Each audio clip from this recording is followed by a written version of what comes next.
Hello and welcome to week 5. Can you believe you're already at the halfway point? It's so quick, especially during the summer when we just have 10 weeks together. So I'm hoping that you're enjoying the class so far, as well as the readings, the assignments, the discussion board postings, and things are just going to get better from here. So really, what I wanted to do was just kind of give you a quick overview of what we're talking about this week, and kind of go over the observation assignment, which is probably one of, I think, the most important assignments you're going to do in this class. So this week you're going to look at the physical environment of the classroom. And really what you're going to find is that it is absolutely critical that we set up our classrooms correctly, and we have the right materials in the classroom. And that's what Chapter 7 is all about. It's all about the physical environment. And so really when you read through the chapter, take note of all of those important kind of concepts that they give you about setting up your classroom, what things should be included, and not just what should be included, but why they should be included. So this is actually one of the chapters I think is probably the most beneficial to you because it's so practical. It really does help you understand the importance of a good physical layout of your classroom. And so that's why I chose to put the observation assignment in this week, because it's going to make sense now that you are reading through this chapter. So, a little bit about this observation assignment. Um, this is an assignment that's required in every CHD 120 class in the state of Virginia. It's considered a portion of the key assessment. And so this is an assignment that you're going to need to keep, especially if you are planning on completing the degree program. You're going to need this for your portfolio at the end.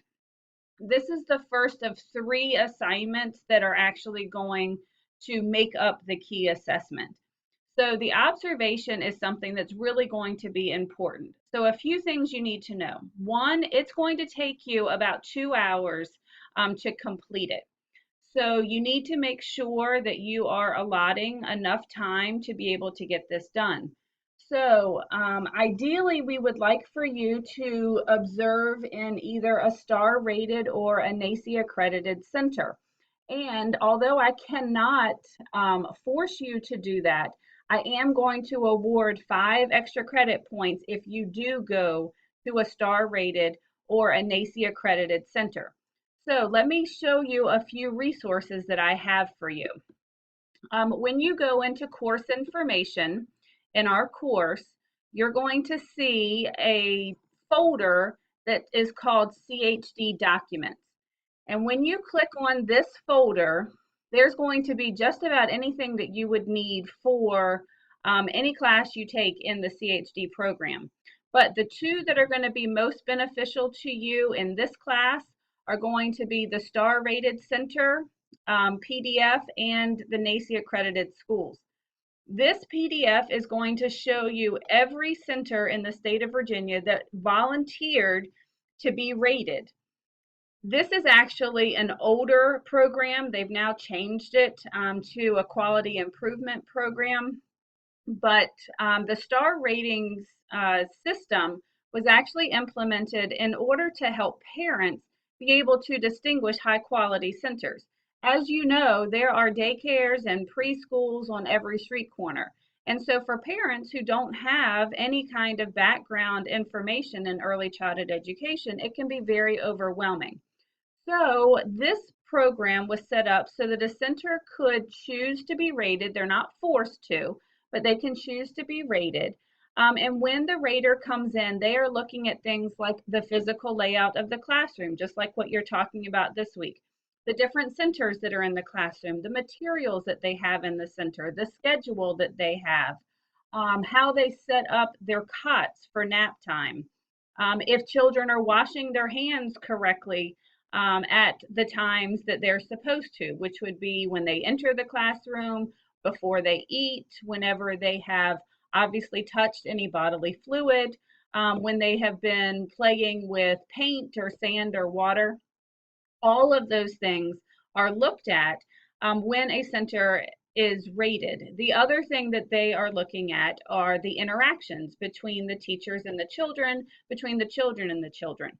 I have had the privilege of being a rater for the last couple of years. And so I've seen some really great ones and I've seen some that are not quite so great. But what I will tell you is that if you choose to go off of this list, you're going to see that centers are given a star rating between 1 and 5, 5 being the best, 1 obviously being not so great. So there are not a lot of 5-star rated centers in the state of Virginia, and not as many in our area. There are a few, but I would say if you're going to choose a center from this list, make sure they're at least a 3-star. Most centers, the first time they're rated, if they are high quality, are normally between 3 and 4, which is a really great place to start. Because what happens after that is they were assigned a mentor, and the mentor helped them work towards trying to get a higher rating the next time they were rated. So if you choose one from this list, look for a 3, 4, or a 5. If you choose the NACE accredited schools, all you have to do, this is actually a link that will take you directly to the site where you can type in the zip code that you're in or where you want to actually observe, and it will show you a list of all of the centers or schools that are NACE accredited. So again, I can't force you to choose one of these, but if you choose to do this, you will be given 5 extra credit points. So that's the first place to start. After that, what you're going to find in this week's folder are all of the forms and everything that you need to take when you are actually going to go do this observation. Now, I tried to make this as user-friendly as possible, so I put it into a table format so that it would make it easy for you. The other thing that I did when you go to the folder for the observation assignment is I created an extremely detailed PowerPoint that tells you for every single thing that you're looking at in that table exactly what it is that you're looking for. So for instance, one of the things that it's going to ask you is whether or not when children put their belongings up, where are the cubbies located? So in the PowerPoint, I'm going to tell you that in the rating system, cubbies should be inside the classroom and children's belongings should not touch. So things like that are going to be in this detailed PowerPoint for you. So my suggestion to you is to take the table. You can look at this observation template that I created for you that's going to have the table as well as the concluding paragraph that you need at the end. And I would put the table to one side and then I would look at this PowerPoint so that you really are certain that you know exactly what you're looking for. Everything that you're looking for in this observation is what I look for when I go in and do a rating. So it's a very wonderful experience because it helps you to see how much you have to do ahead of time in order to make sure that your classroom and your center is going to be considered high quality. So this is one of my favorite assignments simply because I feel like it gives you a chance to really dig deep and look at what's happening in these classrooms. Please remember that none of the information that you give is going to go beyond me. So please feel free to be very honest. And be detailed in your table. I don't want you to tell me that, yes, the furniture is child sized. I want you to be able to actually say, all of the chairs at this table were child sized because children's feet were touching the floor. And again, that's just an example of something you're going to see in the detailed PowerPoint, because in order for a chair to be considered child sized, children's feet have to be able to touch the floor as opposed to swinging freely, which means it's not the appropriate size. So again, I encourage you to try and find a high quality center. Again, you are not going to be penalized if you don't go to one of those centers. If you are interested in the particular center that you are thinking of working at or where your child is at, then you are welcome to do that. But it really is a great experience for you. So there's a letter that you can actually print out to give to the teacher and the director, And it just lets them know that we are not there to judge, we are not there to critique, that it really is just a learning experience for you.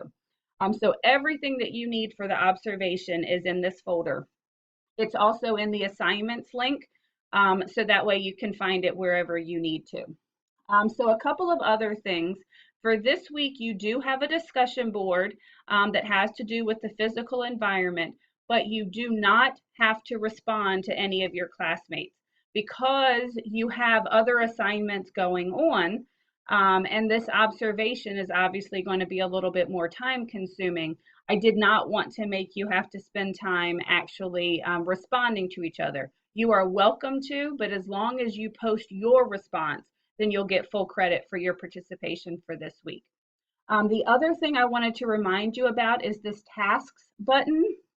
I know it's not one that is in most instructors' Blackboard courses, but I found that it's really useful for students, especially ones who are taking more than one class, just to have one place that they can go where they see all of the assignments that they have for the class. So when I'm done grading an assignment, I'm going to delete it off of this list. But I am done grading the inclusion projects. Y'all did a fantastic job on those. And I'll be working on your theorist short paper this week. I'll have those graded this week. So your observation is not due until close to the end of the semester, so you have time to get it done. But again, I would definitely recommend trying to at least set up a place to go sooner rather than later. But I wouldn't wait until the end because it is going to take you some time to spend in the classroom to get it done. So I think that that's all that I have for this week. Again, I hope that you enjoy this assignment, enjoy reading the chapter about the importance of the physical environment. And if you have any questions, don't forget I am here for you.